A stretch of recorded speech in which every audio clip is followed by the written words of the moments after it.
Subscribe now. If you like the video, please click on the like button, write a comment, and subscribe to my channel. Hello दोस्तों, कैसे हैं आप सब लोग। मैं देव सी digital point में आपका हार्दिक स्वागत करता हूं।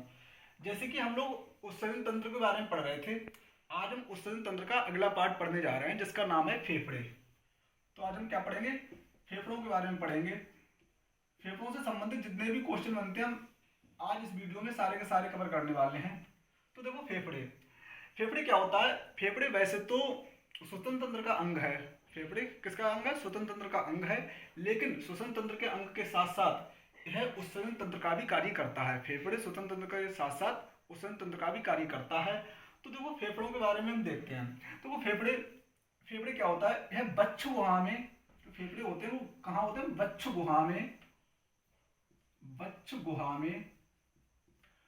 में एक जोड़ी या दो फेफड़े होते हैं। एक जोड़ी या दो फेफड़े होते हैं बच्च गुहा में। ठीक। और देखो, इसकी बात करें, अगर इसके फेफड़ों के रंग की बात करें, फेफड़ों के रंग की बात करें अगर हम, तो इसका रंग कैसा होता है? इसका रंग होता है लाल। फेफड़ों का रंग कैसा होता है? लाल होता है। तो देखो, फेफड़े कहाँ स्थित होते हैं? बच्च गुहा में एक या दो जोड़ी फेफड़े स्थित होते हैं। ठीक। और इसका रंग कैसा होता है? लाल रंग होता है। अब देखो, फेफड़े दो होते हैं या एक जोड़ी होते हैं, तो कौन कौन से होते हैं वो हम बात करते हैं इसके बारे में। तो देखो, फेफड़े एक होता है दायां फेफड़ा, एक होता है दायां और एक होता है बायां। ठीक। अब तो दायां की बात करें, दायां होता है तो थोड़ा लंबा होता है। दायां होता है वो कैसा होता है? थोड़ा लंबा होता है। दायां कैसा होता है? थोड़ा लंबा होता है। बायां होता है थोड़ा चौड़ा होता है। लिख लो चाहे तो, थोड़ा चौड़ा होता है। ये थोड़ा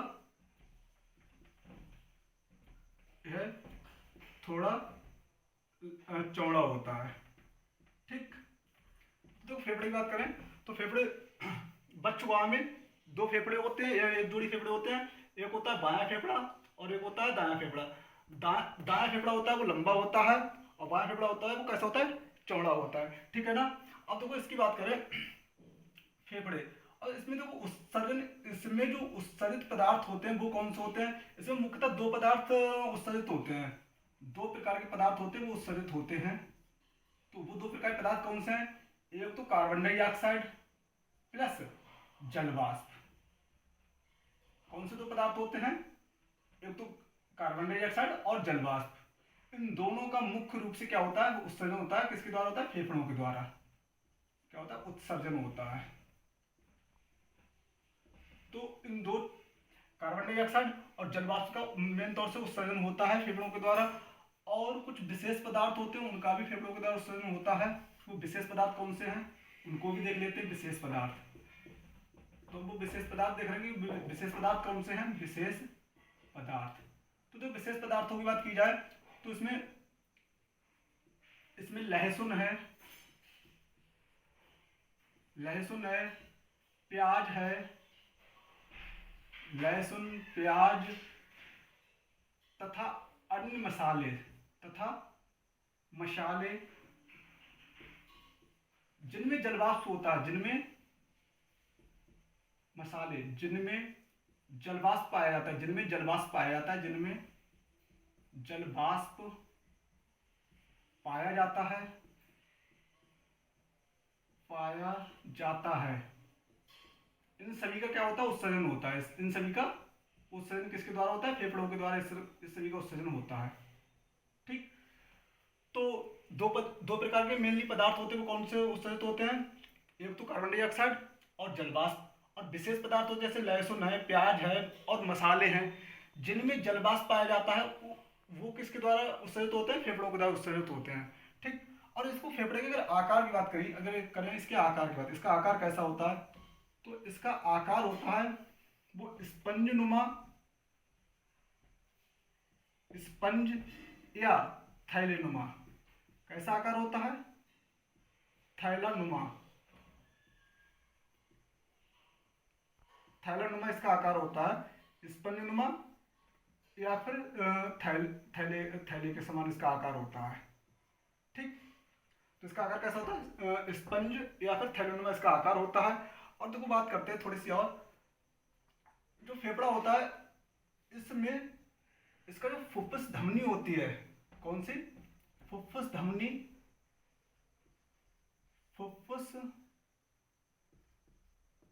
फुफ्फुस सिरा कह लो, चलो पहले सिरा ले रहे हैं।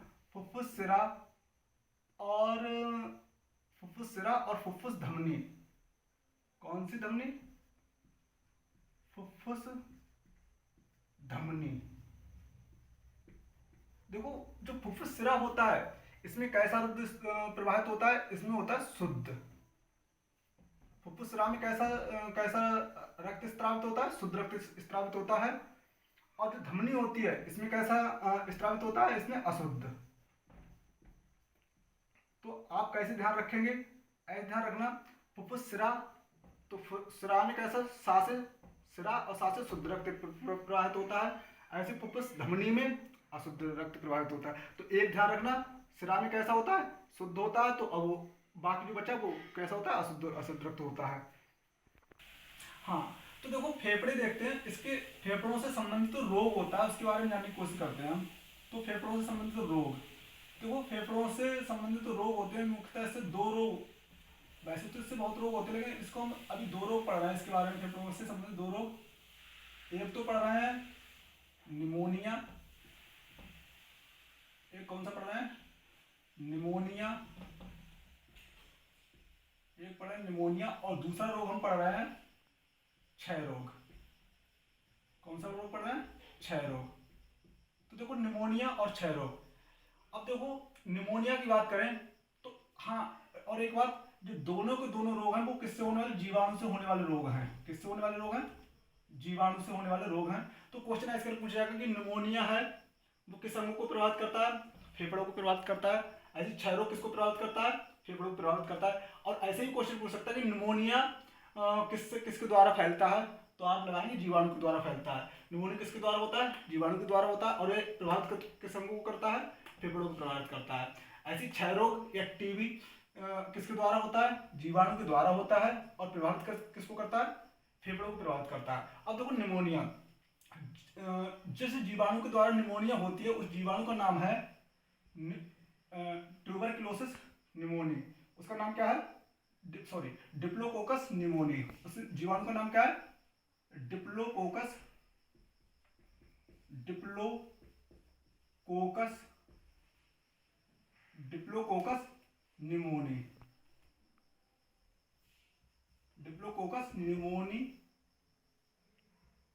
Diplococcus pneumoniae. तो इस जीवाणु का नाम क्या है? Diplococcus pneumoniae. और ऐसे अगर हम बात करें क्षय रोग, इसके द्वारा जो जीवाणु उसका नाम क्या है? उसका नाम है माइकोबैक्टीरियम।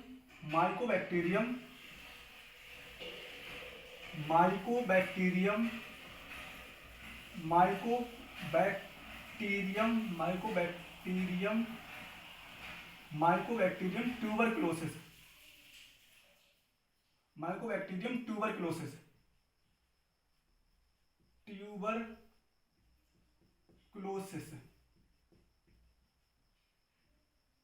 तो देखो जो क्षय रोग है वो किस जीवाणु के द्वारा होता है? माइकोबैक्टीरियम ट्यूबरक्लोसिस के द्वारा होता है। ऐसे निमोनिया वो किसके द्वारा होता है? डिप्लोकोकस निमोनी के द्वारा होता है। ठीक है, अब देखो निमोनिया आया है तो निमोनिया, अगर हम ये कहें विश्व निमोनिया दिवस कब मनाया जाता है तो देखो उसके बारे में बताते हैं। निमोनिया, तो विश्व निमोनिया दिवस कब मनाया जाता है? तो वो मनाया जाता है 12 नवंबर को। विश्व निमोनिया दिवस कब मनाया जाता है? 12 नवंबर को मनाया जाता है। तो पूछे क्वेश्चन आ जाए निमोनिया दिवस कब मनाया जाता है तो 12 नवंबर को मनाया जाता है। और अगर यहाँ पे क्षय रोग आया है, लिख लो चलो, विश्व निमोनिया दिवस, विश्व निमोनिया डे। विश्व निमोनिया दिवस कब मनाया जाता है? 12 नवंबर को मनाया जाता है। और देखो, और क्षय रोग या विश्व टीबी दिवस कब मनाया जाता है? तो मनाया जाता है वो देखो विश्व टीबी दिवस या विश्व निमोनिया दिवस कब मनाया जाता है? तो 4 दिसंबर। कब मनाया जाता है? 4 दिसंबर। 24 नवंबर, सॉरी 24 नवंबर को मनाया था। कब मनाया? 24 नवंबर। हाँ, तो देखो विश्व क्षय रोग या इसी को बोलते हैं विश्व टीबी डे, विश्व टीबी दिवस कब मनाया जाता है? विश्व टीबी डे ये हमारा मनाया था 24, कब 24 मार्च को मनाया था, 24 मार्च को विश्व टीबी दिवस मनाया जाता है, क्षय रोग दिवस मनाया जाता है। और जो टीबी का है जो इसका लक्ष्य है वो कितना रखा गया है, टीबी उन्मूलन का लक्ष्य है जो कितना रखा गया है, 2025 रखा गया है। इसका लक्ष्य कितना है, 2025 इसका टीबी उन्मूलन का लक्ष्य है वो कितना रखा गया है, 2025 रखा गया है। ठीक है। और देखो देखते हैं फेफड़े, जो फेफड़े हैं वो जो फेफड़े हैं उसके बारे में देखते हैं। फेफड़ों में रुधिर कोशिकाओं का जाल पाया जाता है। जो फेफड़े हैं उसमें किसका जाल पाया जाता है, रुधिर कोशिकाओं का। तो फेफड़ों में रुधिर कोशिकाओं का जाल पाया जाता है, रुधिर कोशिकाओं का जाल पाया जाता है। फेफड़ों में किसका जाल पाया जाता है, रुधिर कोशिकाओं का जाल पाया जाता है। फेफड़ों में रुधिर कोशिकाओं का जाल पाया जाता है। तो देखो इसमें क्या होता है, जो रुधिर कोशिकाओं का जाल पाया जाता है इसमें ऑक्सीजन है वो तो इसके द्वारा ऑक्सीजन रक्त द्वारा किसमें चली जाती है, शरीर में चली जाती है, यानी कि इसमें रक्त में जो ऑक्सीजन है वो रक्त में चली जाती है, ऑक्सीजन रक्त में चली जाती है, रक्त में चली जाती है। और जो कार्बन डाइऑक्साइड है, कार्बन डाइऑक्साइड यह बाहर निकल जाती है, यह बाहर निकल जाती है। फेफड़ों में रुधिर कोशिकाओं का जाल पाया जाता है, इसमें इसके द्वारा ऑक्सीजन रक्त में चली जाती है तथा कार्बन डाइऑक्साइड बाहर निकल जाती है। ठीक है, ऑक्सीजन बाहर निकल जाती है। और जो श्वसन होता है, तो जो श्वसन होता है उसके द्वारा निकाली गई वायु में, तो देखो जो लिख ले रहे हैं, मोस्ट इंपोर्टेंट क्वेश्चन है वैसे तो ये, जो श्वसन है, श्वसन में निकाली गई वायु में, श्वसन में बाहर निकली वायु में कार्बन डाइऑक्साइड की मात्रा कितनी परसेंट होती है, तो 4% मात्रा होती है। ये मोस्ट इंपोर्टेंट क्वेश्चन है, इस पे स्टार बना लें कि जो हम सांस लेते हैं और जो सांस हम छोड़ते हैं उसमें जो श्वसन क्रिया में जो वायु होती है उसमें अगर कार्बन डाइऑक्साइड की मात्रा पूछे तो कितने परसेंट कार्बन डाइऑक्साइड की मात्रा बाहर निकलती है, तो 4%। मोस्ट इंपोर्टेंट क्वेश्चन है। तो लगभग में फेफड़े संबंधित जितने भी क्वेश्चन थे वो हमने सारे इस वीडियो में कवर किए हैं। हाँ, एक क्वेश्चन और बच गया, अगर पूछ ले कि एक रोग इससे फेफड़ों संबंधित एक रोग और होता है, उसका नाम है, एक रोग और है, अगर पूछ ले कि यह रोग किस अंग को प्रभावित करता है, तो उसका नाम है सिलिकॉसिस।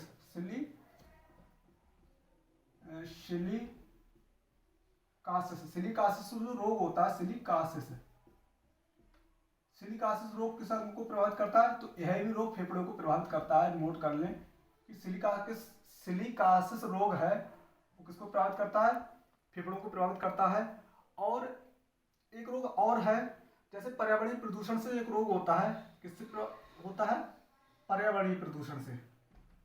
तो हम यहाँ पे लिख ले रहे हैं कि पर्यावरणीय प्रदूषण से एक रोग होता है, पर्यावरणीय प्रदूषण से रोग होता है, उसका नाम क्या है, उसको जो एक रोग होता है पर्यावरणीय प्रदूषण, उससे रोग होता है एम्फाइसीमा। क्या नाम है उसका, एम्फाइसीमा। उस रोग का नाम क्या है, एम्फाइसीमा।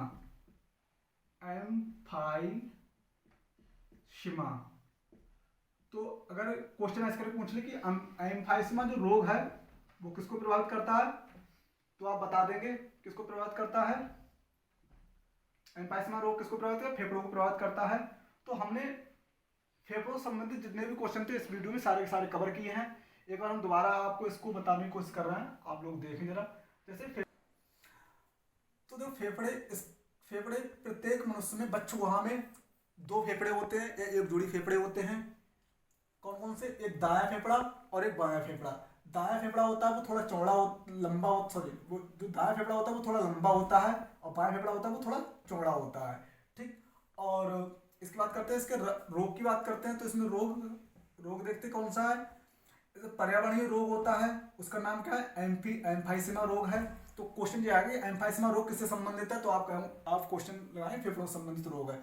और फेफड़े के अगर आकार की बात करें तो इसका आकार कैसा है, स्पंजनुमा या फिर थैलेनुमा इसका आकार है। और फेफड़े की बात करें तो फेफड़े जो फुफ्फुस धमनी है उसमें अशुद्ध रक्त प्रवाहित होता है। कैसा अशुद्ध रक्त, इसको पल्मोनरी आर्टरी भी बोलते हैं और इंग्लिश में पल्मोनरी आर्टरी बोलते हैं। और ऐसी फुफ्फुस सिरा है इसमें अशुद्ध रक्त प्रभावित होता है, अशुद्ध रक्त प्रभावित होता है, इसको पल्मोनरी वेन बोलते हैं इंग्लिश में। ऐसे अब देखो रोग की बात करें तो जो फेफड़े हैं उसमें जीवाणु से जो रोग फैलते हैं उनका नाम, एक का है क्षय रोग, एक का नाम है निमोनिया। ठीक है, तो निमोनिया है वो निमोनिया जिस जीवाणु के द्वारा फैलता है उसके जीवाणु का नाम है डिप्लोकोकस निमोनी। तो जो फेफड़े का रोग है वो किस जीवाणु के द्वारा फैलता है, डिप्लोकोकस निमोनी के द्वारा होता है। और जो निमोनिया दिवस है वो कब मनाया जाता है, 12 नवंबर को। तो विश्व निमोनिया दिवस कब मनाया जाता है, 12 नवंबर को मनाया जाता है। और ऐसी क्षय रोग की बात करें तो क्षय रोग का जो जीवाणु उसका नाम क्या है, tuberculosis Mycobacterium tuberculosis, Mycobacterium tuberculosis इस जीवाणु का नाम है। और विश्व टीबी दिवस या क्षय रोग दिवस कब मनाया जाता है, 22 मार्च को मनाया जाता है। इसका लक्ष्य टीबी उन्मूलन का लक्ष्य कितना है, 2025 है। और एक बीमारी जिसका नाम है सिलिकोसिस जो बीमारी किसको प्रभावित करती है, फेफड़ों को प्रभावित करती है। ऐसी फेफड़े मुख्यतः दो प्रकार के पदार्थों का उत्सर्जन करते हैं। फेफड़े दो प्रकार के पदार्थों का उत्सर्जन करते हैं, एक तो कार्बन डाइऑक्साइड है और एक जलवाष्प है। और कुछ विशेष पदार्थ भी होते हैं जिनका उत्सर्जन करता है, जैसे लहसुन है, प्याज है तथा मसाले हैं जिनमें जलवाष्प की मात्रा होती है। जिनमें जलवाष्प होता है उन सबका उत्सर्जन किसके द्वारा होता है, फेफड़ों के द्वारा होता है।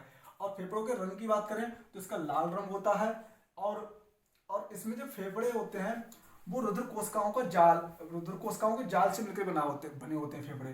तो इन्हीं के द्वारा जो ऑक्सीजन है वो रक्त में चली जाती है तथा कार्बन डाइऑक्साइड बाहर निकल जाती है शरीर से। ठीक है, और जो बाहर निकली हुई वायु में जो कार्बन डाइऑक्साइड की मात्रा वो कितने परसेंट होती है, 4% होती है। तो फेफड़ों से संबंधित जितने भी क्वेश्चन बनते थे हमने सारे इस वीडियो में कवर करने की कोशिश की है। और अगर आपको ये वीडियो 2-3 बार देखनी है जिससे कि आपको सारे पॉइंट कवर हो जाएं। और अगर आपको ये वीडियो अच्छी लगी हो तो चैनल को सब्सक्राइब करें और लाइक करें, कमेंट करें। धन्यवाद। Subscribe now and press the bell icon. Never miss an update.